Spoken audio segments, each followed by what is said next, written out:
8.2 differential equations का अपना exercise 8.2 8.1 तक कंप्लीट कर लिए थे अपन ने। यहाँ पर क्या करना है अपने को, ऑब्टेन द डिफरेंशियल इक्वेशन। क्या ऑब्टेन करना है? डिफरेंशियल इक्वेशन ऑब्टेन करना है। ठीक है, डिफरेंशियल इक्वेशन ऑब्टेन करना है bye eliminating arbitrary constants from the following equation. Differential equation obtain करना है। तो डिफरेंशियल इक्वेशन किस टाइप की इक्वेशन रहती है? जिसमें डेरिवेटिव वगैरह के डिफरेंशियल कोएफिशिएंट्स रहते हैं, जैसे कि d y by d x, उस टाइप की डिफरेंशियल, उसको डिफरेंशियल इक्वेशन बोलते हैं। डेफिनेशन फर्स्ट क्लास में अपन ने देखे थे। ठीक है, क्या होती है डिफरेंशियल इक्वेशन, तो वो ऑब्टेन करना है। और ये अपने को फॉलोइंग इक्वेशन दी हुई है, इससे अपने को डिफरेंशियल इक्वेशन बनाना है। अब सबसे इंपॉर्टेंट पॉइंट जो कि अपने को याद रखना है, वेरी इंपॉर्टेंट पॉइंट ये है कि आर्बिट्री कांस्टेंट्स मतलब क्या है? ये जो कैपिटल ए कैपिटल बी, इसको जो प्लस सी वगैरह कांस्टेंट रहता है ना इंटीग्रेशन में, इंटीग्रेशन का प्लस सी को भी आर्बिट्री कांस्टेंट बोलते हैं। ठीक है, तो सबसे इंपॉर्टेंट पॉइंट ये याद रखना है कि जितने तुम्हारी गिवन इक्वेशन में जितने आर्बिट्री कांस्टेंट रहे, उतने बार तुमको वो इक्वेशन को डिफरेंशिएट करना पड़ता है, उतने बार वो इक्वेशन का डेरिवेटिव लेना पड़ता है, उतने बार ही अलाउड है, ना उससे कम ना उससे ज्यादा। जैसे कि यहाँ पर लिखा हुआ भी है, इसलिए मैंने ये यहाँ पर तुम्हारा बुक का कॉपी पेस्ट कर दिया। To form a differential equation by eliminating arbitrary constants. ठीक है, वो तो अपन करने वाले हैं कि डिफरेंशियल इक्वेशन फॉर्म करेंगे by eliminating these constant. Capital A capital B दो आर्बिट्री कांस्टेंट है। If n arbitrary constants are present in the given equation, मतलब एन अगर आर्बिट्री कांस्टेंट है, जैसे यहाँ 2 है, ठीक है, in the given equation, then differentiate the given equation n times, then differentiate the given equation n times। तो दो आर्बिट्री कांस्टेंट रहेंगे तो दो बार डिफरेंशिएट, तीन आर्बिट्री कांस्टेंट रहेंगे तो तीन बार डिफरेंशिएट, एक आर्बिट्री कांस्टेंट रहेगा तो एक बार डिफरेंशिएट। इस तरीके से इसको करना है। ठीक है, I hope you followed. So as in our given question, two arbitrary constants are there, so we will differentiate this equation two times to get our answer। तो ठीक है, स्टार्ट करते हैं। क्वेश्चन को कॉपी करेंगे एज इट इज अपने solution में, फिर उसको डिफरेंशिएट कर देंगे। ठीक है, तो सोल्यूशन, तो सबसे पहले लिखेंगे differentiating with respect to x. अब मैं शॉर्ट में लिखता हूँ, differentiating with respect to x. ये क्या हो जाएगा? D y by d x, d y by d x is equal to, A तो कैपिटल ए तो कांस्टेंट है, अपन बोल भी रहे कि कांस्टेंट है, तो ए कांस्टेंट बाहर आ जाएगा। ठीक है, उसके बाद क्या हो जाएगा? ए कांस्टेंट बाहर आने के बाद ई रेस्ट पावर 3x का डेरिवेटिव हो जाएगा। तो ए कांस्टेंट बाहर, चलो पूरा लिख देते, derivative of e raised to the power of 3x, plus b constant बाहर, derivative of e raised power minus 3x। ठीक है, सॉरी,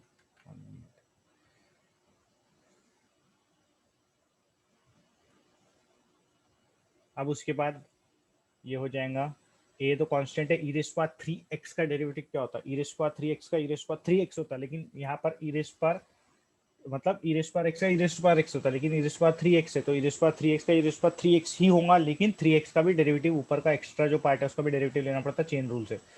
तो ई रेस्ट पावर 3x का तो ई रेस्ट पावर 3x ही होता, लेकिन ये 3x का भी डेरिवेटिव लेना पड़ता, तो 3x का डेरिवेटिव 3 होता, और ये a से मल्टीप्लाई हो जाएगा वो, तो ये आ जाएगा 3a, क्योंकि a भी कांस्टेंट है 3 भी कांस्टेंट है, तो क्या आ जाएगा 3a into e raised power 3x। वैसे ही यहाँ पर ई रेस्ट पावर माइनस 3x का ई रेस्ट पावर माइनस 3x होगा, लेकिन ये माइनस 3x का डेरिवेटिव कितना होगा? -3 होगा। जो भी ई के ई रेस्ट पावर एक्स का कोइफिशिएंट रहता है उससे मल्टीप्लाई करना पड़ता है अपने को, तो -3 से मल्टीप्लाई करना पड़ेगा, और ऑलरेडी b यहाँ पर पड़ा हुआ है कांस्टेंट, तो -3 भी ई रेस्ट पावर -3x हो जाएगा। ठीक है, तो ये पहला एक बार डिफरेंशिएट करके ये आ गया अपना d y by d x. अपने को एक्चुअली करना क्या रहता है डिफरेंशियल इक्वेशन जब अपन फाइंड आउट करते, डेरिवेटिव लेके फाइंड आउट करते डिफरेंशियल इक्वेशन अपन, और ए और बी को एलिमिनेट मारना रहता है अपने को। अपना मेन मकसद क्या है कि कैसे भी करके ए और बी जो है वो एलिमिनेट हो जाए। ए और बी एलिमिनेट हो गए अगर, तो अपना डिफरेंशियल इक्वेशन निकल गया। अब यहाँ पर तो अभी डायरेक्ट एलिमिनेट नहीं हुए, लेकिन हो जाएंगे ये, क्योंकि ये बन जाएगा, मैं बताता हूँ कैसे। तो ये एक बार डिफरेंशिएट करने से आ गया। How many times we are allowed differentiation to take derivative? 2 times, तो एक बार हुआ अभी, तो ये आ गया। अब इसमें कुछ कॉमन वॉमन निकाल सकते हैं अपन, लेकिन रहने देते, डायरेक्टली डेरिवेटिव ले लेते, कॉमन निकाल के भी ऐसा कुछ खास नहीं होगा। या 3 निकालने को निकाल सकते, तुम अंदर का डेरिवेटिव ले सकते हैं, ठीक है, लेकिन मैं नहीं निकाल रहा हूँ, चलो छोड़ देता हूँ वैसे ही, मैं डेरिवेटिव डायरेक्ट ले ले रहा हूँ, ठीक है। तो अगेन डिफरेंशिएटिंग, अब सेकेंड टाइम डिफरेंशिएट कर रहे हैं अपन, तो again differentiating with respect to x, ठीक है।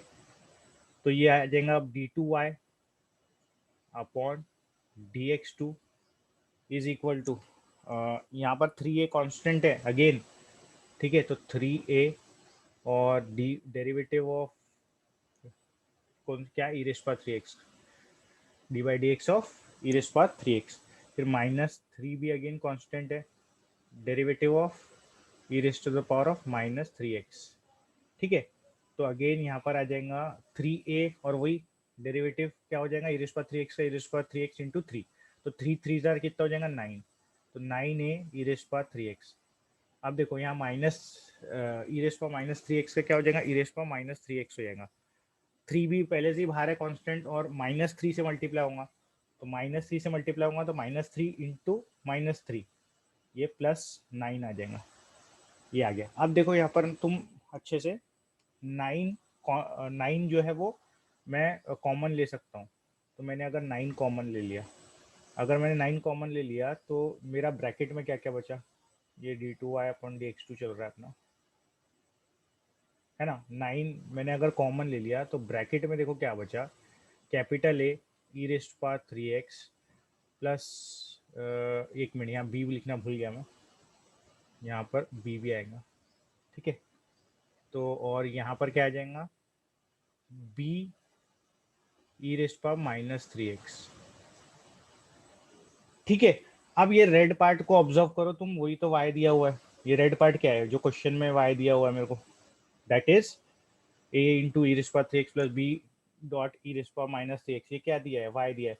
तो मैं ये रेड पार्ट की जगह क्या सब्स्टिट्यूट कर सकता हूँ, y सब्स्टिट्यूट कर सकता हूँ, क्या सब्स्टिट्यूट कर सकता हूँ, y। तो ये आ जाएगा d2y upon dx2 is equal to 9, इसकी जगह क्या सब्स्टिट्यूट कर दूंगा, y। इसको अगर 1 दे दिए तो फ्रॉम 1 लिख सकते हो, तो फ्रॉम 1, और इसको 2 दे दो तो फ्रॉम 1 एंड 2 लिख देना, ठीक है। फ्रॉम 1 भी लिखे होता तो ठीक था। अब ये आ गई अपनी, अपना ए और बी एलिमिनेट हो गए, 2 बार डेरिवेटिव ले लिया मैंने, आर्बिट्री कॉन्स्टेंट्स ए और बी एलिमिनेट करना पड़ता है, ठीक है। कांस्टेंट तुम्हारे आंसर में नहीं होगा तभी वो आंसर कहलाएगा, नहीं तो वो रॉन्ग आंसर हो जाएगा, ठीक है। कांस्टेंट्स को दोनों को हटाना पड़ता है, जितने भी आर्बिट्री कांस्टेंट हो, यहाँ जैसे कैपिटल है, कैपिटल भी 2 आर्बिट्री कांस्टेंट है, 2 बार डेरिवेटिव लिया और उसको हटाना है एनी कॉस्ट, तभी तुम्हारी डिफरेंशियल इक्वेशन बनेगी, ठीक है। तो दिस इज माय आंसर, तो मेरा फाइनल आंसर हो जाएगा।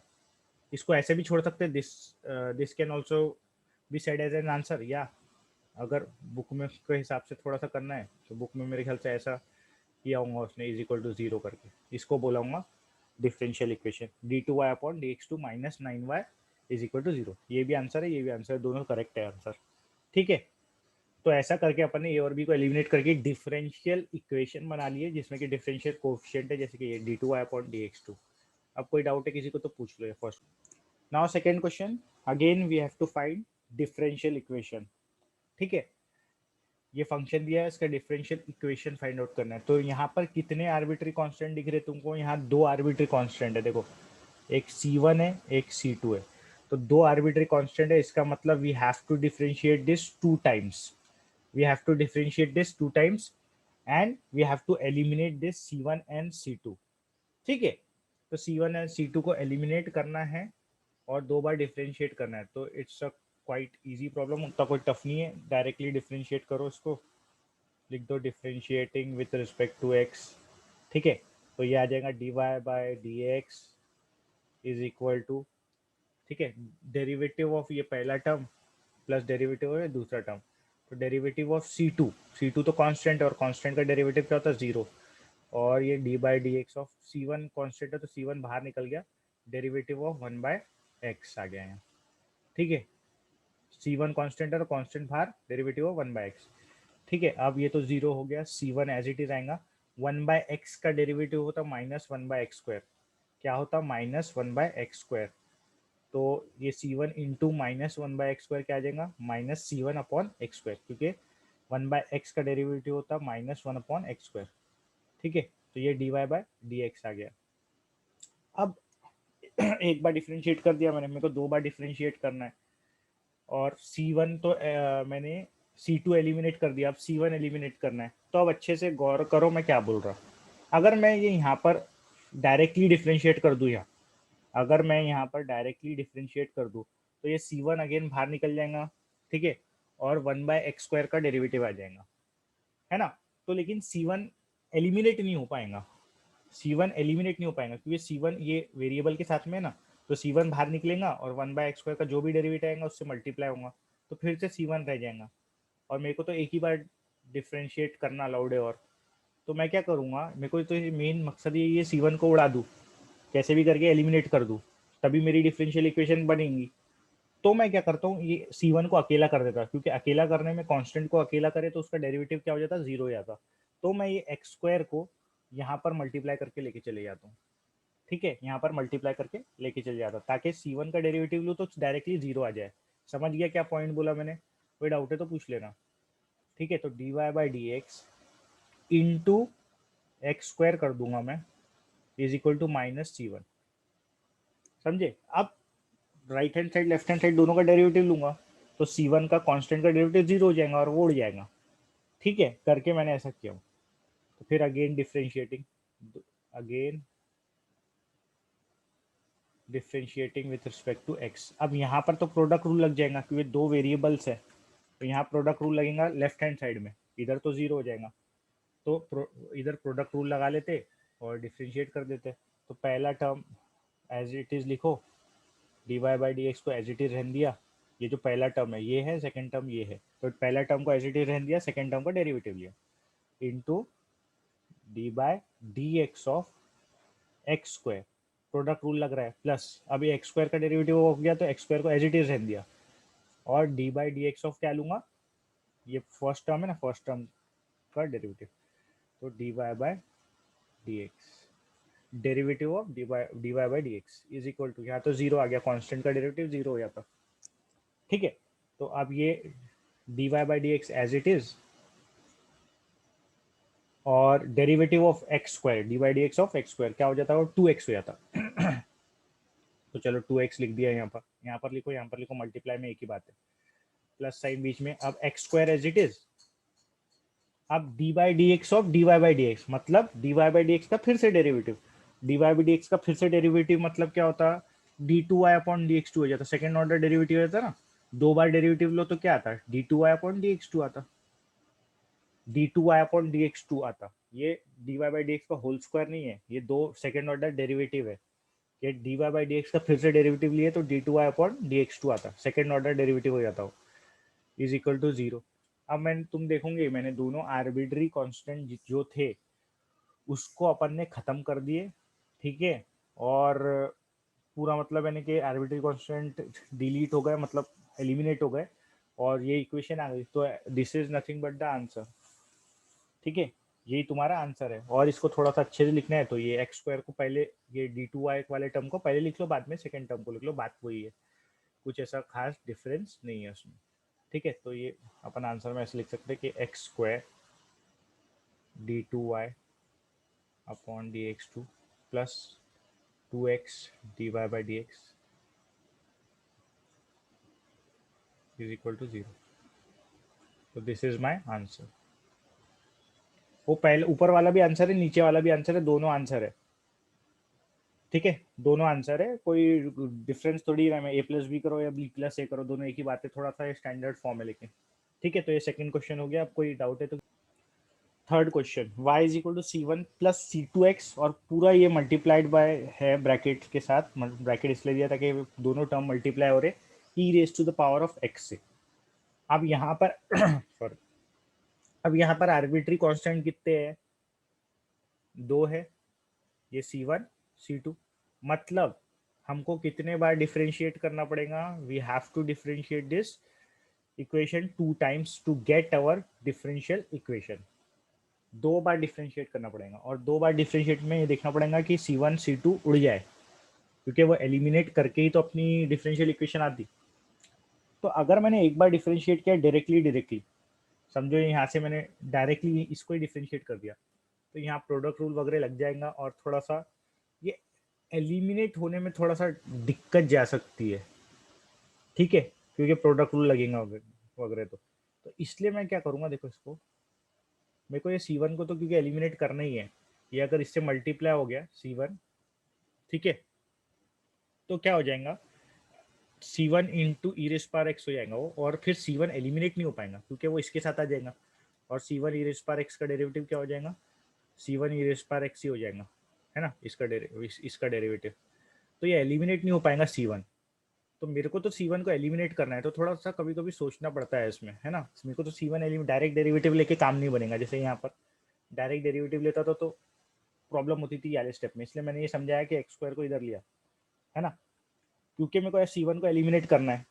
तो वैसे ही यहाँ पर भी सोचूंगा मैं थोड़ा, डायरेक्ट लेके हो रहा है, डायरेक्ट लेके भी हो जाता, लेकिन कई क्वेश्चंस में जैसे ये वगैरह और आगे आएंगे उसमें डायरेक्टली थोड़ा सा प्रॉब्लम जाती। तो इसलिए मैं क्या करूँगा इसमें, ई रेस पर एक्स को क्या करता हूँ, इधर ला लेता हूँ, ताकि C1 अकेला हो जाए।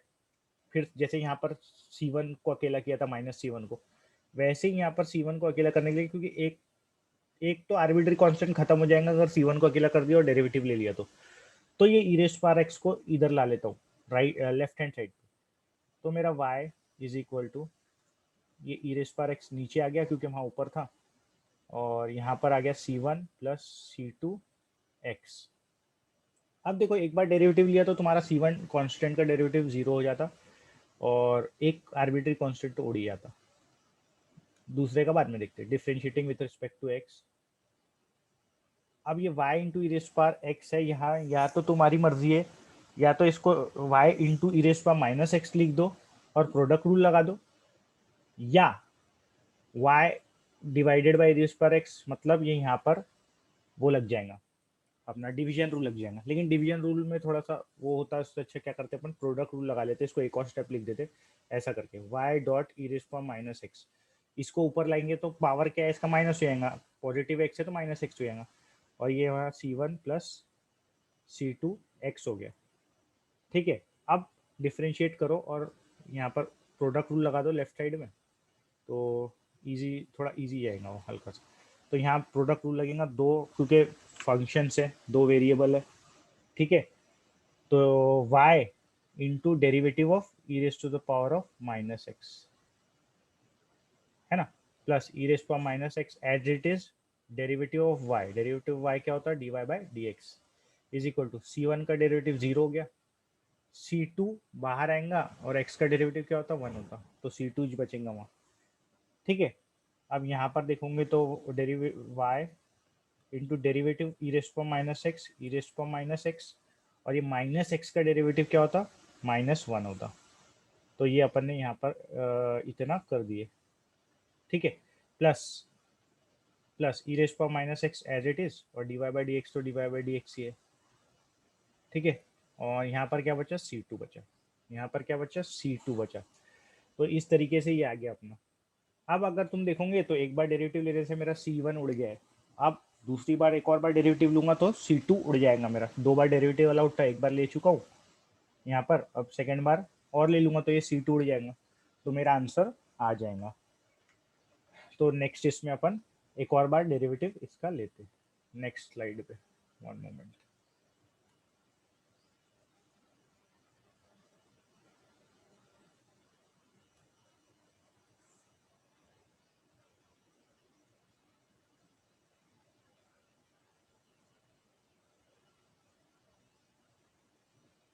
हाँ, तो again differentiating, again differentiating with respect to x.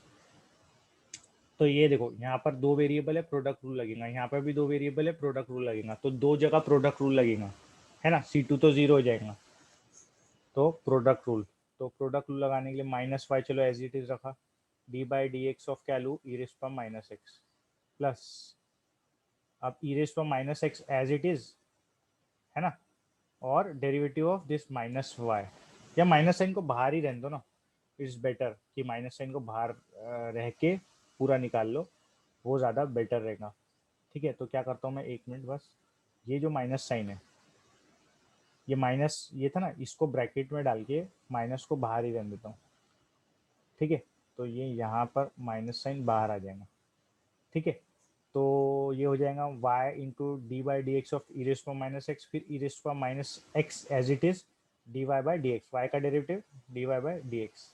बात वही होती थी, लेकिन वो जबरदस्ती प्लस माइनस का कंफ्यूजन ना करके कर दिया मैंने। प्लस अब ये इसमें प्रोडक्ट रूल।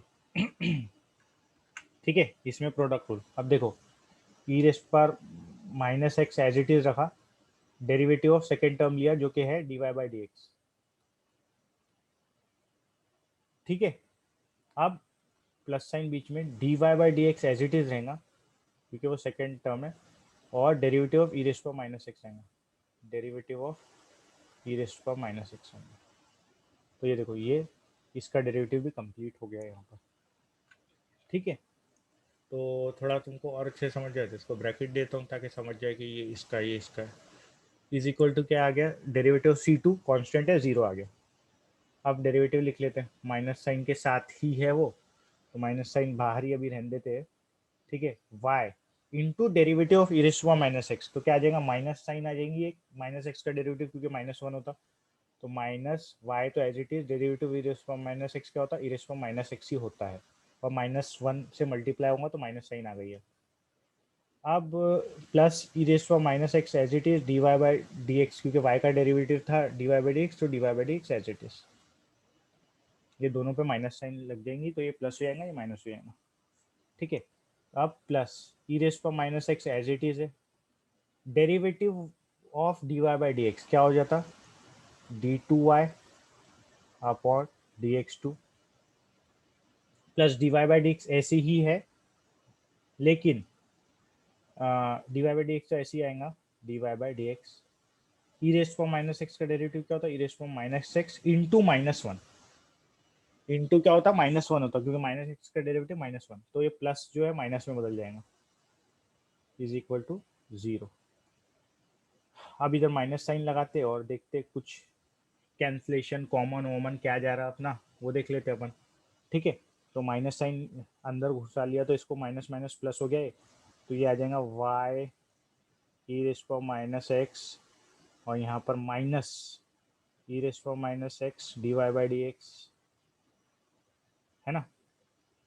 और इधर आ जाएगा, अगर तुम देखो ये टर्म और ये टर्म लगभग सेम है, तो उसको साथ में लिख ले रहा हूँ मैं। यहाँ पर देखो प्लस माइनस माइनस, तो माइनस ये d y by d x e raise minus x लिखो या e raise minus x d y by d x लिखो, बात तो वही है। तो इरेस्पा माइनस एक्स ये टर्म लिख रहा हूँ मैं।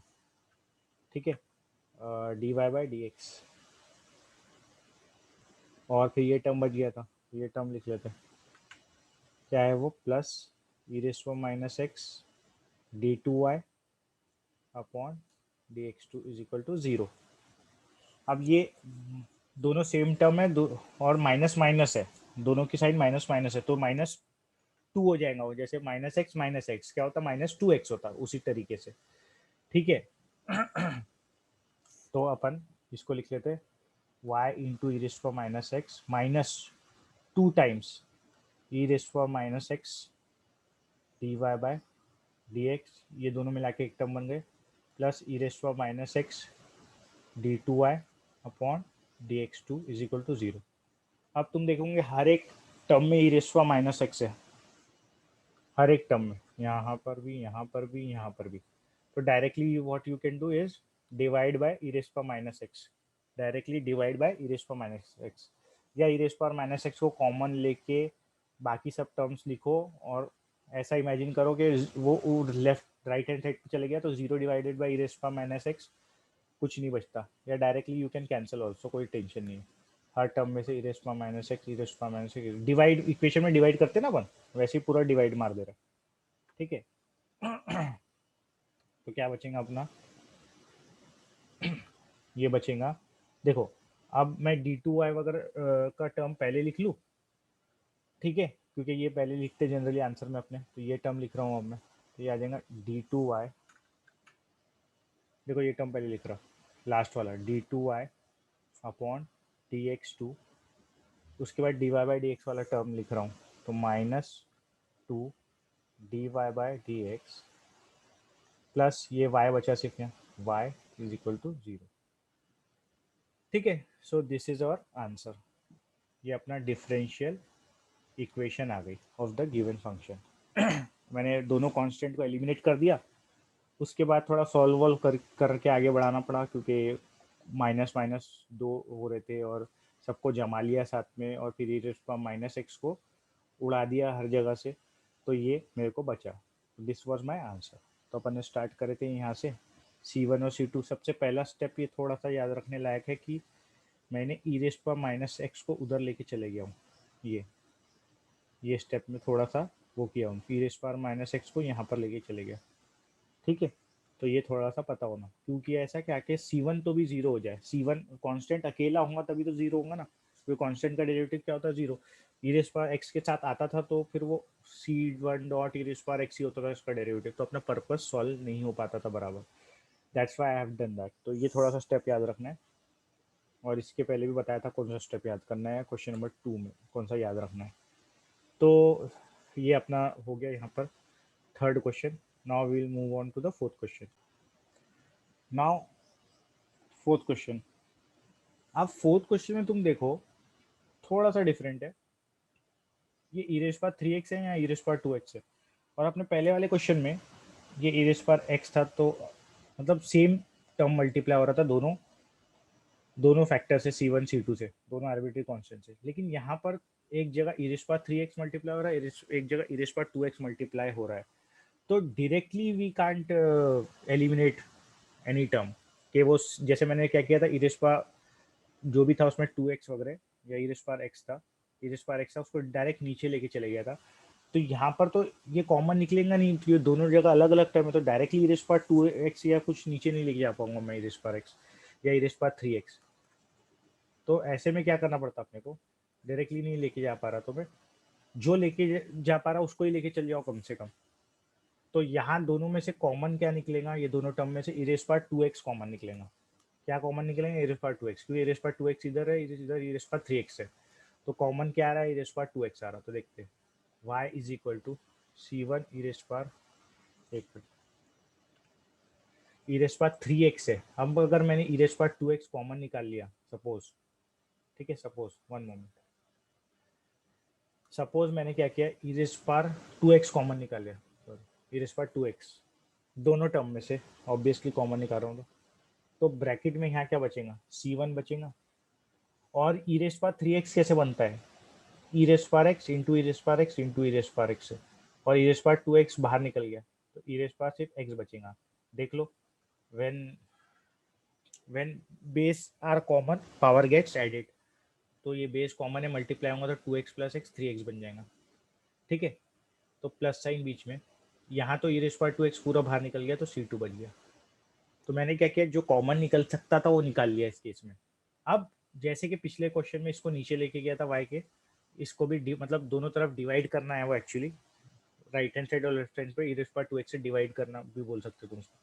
तो ये आ जाएगा e2x, और यहाँ पर तोड़ जाएगा ना, या इसको नीचे पकड़ लो जैसा तुमको समझता, और यहाँ से 1 बचेगा, और यहाँ आएगा C1 into e2x plus C2। अब तुम देखो C2 अकेला हो गया, कम से कम C2 तो एक टाइम पे, एक तो अपना एक बार डेरिवेटिव लोगे तो एक तो C2 तो भी अपना जीरो हो जाएगा डेरिवेटिव लेंगे तो, ठीक है, और अपना एक आर्बिट्री कांस्टेंट एलिमिनेट हो जाएगा। लेकिन इसको भी थोड़ा सा और सिंप्लीफाई कर लेते ताकि अपना डेरिवेटिव लेना आसान हो जाए, तो e⁻²x हो जाएगा, ये ऊपर आएगा तो, और यहाँ C1 e⁻x plus C2। Now will start differentiating. ठीक है, अब differentiating with respect to x। ठीक है, तो यहाँ पर प्रोडक्ट रूल लग जाएगा अपना, तो this will become y into, अब मैं थोड़ा सा शॉर्ट में लिख रहा हूँ डेरिवेटिव, ठीक है, टाइम कम बचा है वीडियो के लिए, तो y इंटू e⁻²x का डेरिवेटिव होता है, तुम लोग पूरा लिख लेना, प्रोडक्ट रूल लगा रहा हूँ, e⁻²x का डेरिवेटिव होता है e⁻² इंटू -2 इंटू -2, ठीक है, प्लस साइन बीच में, e race power minus 2x as it is, और y का डेरिवेटिव होता है dy बाई डी एक्स। ठीक है, और c1 e race power x का डेरिवेटिव होता है c1 e race power x, और ये c2 का डेरिवेटिव होता है 0। ठीक है यहाँ तक के। तो अब अपना ये क्या बन जाएगा, -2y। ठीक है, इसको लिख लेंगे, जो आ जाएगा अपना, क्या आ जाएगा ये, -2y -2y e race power -2x plus e race power -2x dy by dx। ठीक है, is equal to c1 e race power x। अब देखो, एक एक कांस्टेंट, आर्बिट्री कांस्टेंट एलिमिनेट हो गया। ठीक है, एक कांस्टेंट तो एलिमिनेट हो गया, लेकिन दूसरा कांस्टेंट बचा है, c1 बचा है मतलब। तो c1 भी डायरेक्टली डिलीट नहीं हो पाएगा अगर मैं ऐसा डेरिवेटिव ले लूँ अभी दोनों साइड में। तो ये c1 e race power x का डेरिवेटिव क्या आएगा, अच्छे से ध्यान दो यहाँ। c1 e race power x का डेरिवेटिव क्या आएगा, c1 into e race power x, क्योंकि ई रेस पावर x का ई रेस पावर x होता। तो अगेन c1 डिलीट नहीं होगा, इसलिए मेरे को क्या करना पड़ेगा, c1 को अकेला करना पड़ेगा, और ये ई रेस पावर x को लेफ्ट हैंड साइड पे ले आना पड़ेगा नीचे, क्योंकि मेरे को c1 को अकेला करना है। क्यों, क्योंकि c1 को एलिमिनेट करना है मेरे को डिफरेंशियल इक्वेशन निकालने के लिए। तो अगेन c1 को अकेला करेंगे, तो c1 इधर बच जाएगा, और ई रेस पावर x नीचे आ जाएगा दोनों साइड में। तो ये आ जाएगा -2y e race power -2x divided by e race power x, okay, plus e race power -2x divided by e race power x और dy बाय dx। ठीक है, अब ये इसको ऊपर लेके जाएंगे ताकि थोड़ा इजी हो जाए सॉल्व करने। तो यहाँ पर ऊपर लेके गया तो ई रेस पावर -3x होगा, यहाँ पर लेके गया तो अगेन ई रेस पावर -3x होगा। ठीक है, थोड़ा टाइम कम बचा है, let's see, otherwise will continue the same problem in the next video.